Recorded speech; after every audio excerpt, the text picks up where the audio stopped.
नमस्ते। जोशी केमिस्ट्री में आपका स्वागत है। हस्तरेखा पर विशेष जानकारी का ये मेरा 22वां वीडियो है। इसका विषय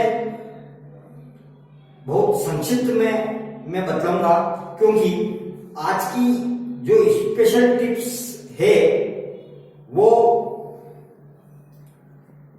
अत्यंत महत्वपूर्ण है, जो कि हृदय की रक्त वाहिनियों में अवरोध, जिसे आम बोलचाल की भाषा में हार्ट में ब्लॉकेज कहते हैं, उससे संबंधित है। हस्तरेखा का आज का विषय द्वीप अर्थात यव अर्थात अंग्रेजी में आइलैंड से संबंधित है। मेरा जो प्रथम वीडियो बना था वो भाग्य रेखा अर्थात धन रेखा अर्थात अंग्रेजी में फेट लाइन पर द्वीप से संबंधित था, जिसे अभी तक 1000 बार देखा जा चुका है। परंतु आज जो द्वीप अर्थात आइलैंड है वो इस स्थान पर, गुरु के स्थान पर इस प्रकार से बनता है। या तो कोई लाइन जा रही हो सीधी या आड़ी इस स्थान पे, और इस प्रकार का एक द्वीप बने, अथवा गेहूं के दाने के आकार का इस प्रकार का कोई द्वीप इस स्थान पे बने। उसके 3 प्रभाव होते हैं। पॉजिटिव इफेक्ट नहीं होता है, नेगेटिव इफेक्ट होता है। पहला प्रभाव ये होता है कि उस व्यक्ति को लिटिगेशन अर्थात न्यायालयीन प्रकरणों का सामना करना पड़ता है। कोई आवश्यक नहीं कि वो पुलिस केस हो, वो सिविल मैटर हो सकता है, वो सर्विस मैटर हो सकता है, income tax, GST, ED, central excise, इस प्रकार के शासकीय विभागों से संबंधित न्यायालयीन प्रकरण हो सकता है। परंतु ये आवश्यक नहीं है कि न्यायालयीन प्रकरण होगा, क्योंकि ये पहला इफेक्ट है। यदि इसको कंफर्म करना हो कि क्या ऐसा होगा ही, तो उसके लिए यह मंगल क्षेत्र है, इस पे ये इस प्रकार की यदि आड़ी रेखा हो और इस स्थान पे इस ऐसा द्वीप हो, तो निश्चित न्यायालयीन प्रकरण होगा। क्या उसमें संबंधित व्यक्ति को विजय प्राप्त होगी? यदि इस मंगल के स्थान पे ऐसी खड़ी रेखाएं हैं तो निश्चित ही उस व्यक्ति को उस न्यायालयीन प्रकरण में विजय प्राप्त होगी। ये तो था पहला प्रभाव। दूसरा प्रभाव आत्मविश्वास में कमी यह हो सकता है, और तीसरा प्रभाव एलर्जी हो सकता है, जो मुख्य रूप से खाने पीने की चीजों से संबंधित एलर्जी हो सकती है, जो फूड पॉइजनिंग तक भी हो सकती है। अब आज का जो स्पेशल टिप्स है वो अत्यंत महत्वपूर्ण है। वो हृदय की रक्त वाहिनियों में अवरोध से संबंधित है, जिसे आम बोलचाल की भाषा में हार्ट में ब्लॉकेज कहा जाता है, और आगे में इसे इस संक्षिप्त नाम से हार्ट में ब्लॉकेज नाम से ही मतलब हुआ। कई लोग जब सुनते हैं कि फला व्यक्ति के या फला व्यक्तियों के हार्ट में ब्लॉकेज की प्रॉब्लम है और ट्रीटमेंट चल रहा है, तो वो सोचते हैं कि हमें डॉक्टर के पास जाना चाहिए। बाद में एक ध्यान में ये भी आता है कि यदि डॉक्टर के पास गए तो डॉक्टर तो बता देगा कि हाँ ब्लॉकेज है।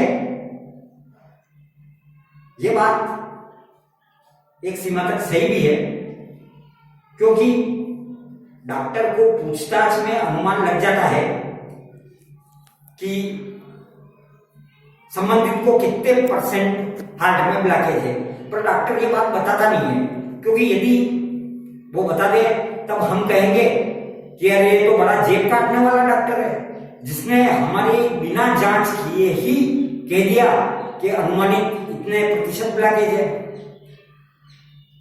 तो वो एंजियोग्राफी कराने के लिए कहेंगे, और एंजियोग्राफी की रिपोर्ट आई 70% ब्लॉकेज है। जिसका अनुमान डॉक्टर ने पहले ही लगा लिया था। अब वो एंजियोप्लास्टी कराने के लिए कहेंगे। हालांकि यदि वो चाहें तो ये भी कह सकते हैं कि आप दवा खाएं, मैं दवा लिख देता हूं और बाद में फिर देखा जाएगा, परंतु ऐसा बहुत कम कहते हैं, क्योंकि उन्हें मालूम है कि कोई भी व्यक्ति अपनी रूटीन लाइफ में अपना जो प्रारंभ से खान पान चला आ रहा है और जो रहन सहन चला आ रहा है उसमें चेंज नहीं करता। बस यही मानसिकता होती है, अरे कुछ नहीं है, दवा लिखती है। और ब्लॉकेज कोई ज्यादा थोड़ी है, 70% ही है, परंतु डॉक्टर को ये मालूम है कि इस मानसिकता के चलते अंततः इस व्यक्ति को यही आना है और फिर रिस्क बढ़ जाएगी। वास्तविकता यह है कि यदि किसी को 70% ब्लॉकेज हो तो वो किसी प्रकार की दवा नहीं ले, सिर्फ अपने खान पान रहन सहन को पूरी तरह चेंज कर ले, जैसा कि अधिकांश लोगों को जानकारी होती भी है। अब वो सारा बताने में वीडियो बहुत लंबा हो जाएगा।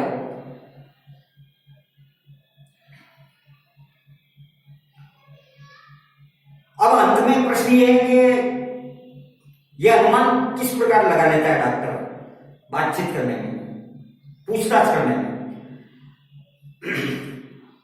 वो एक सीधा तरीका है, परंतु उसके पहले मैं ये मौखिक डिस्क्लेमर बता देता हूं कि इसे किसी प्रकार की मेडिकल एडवाइस नहीं समझा जाए, ये एक अनुमान है।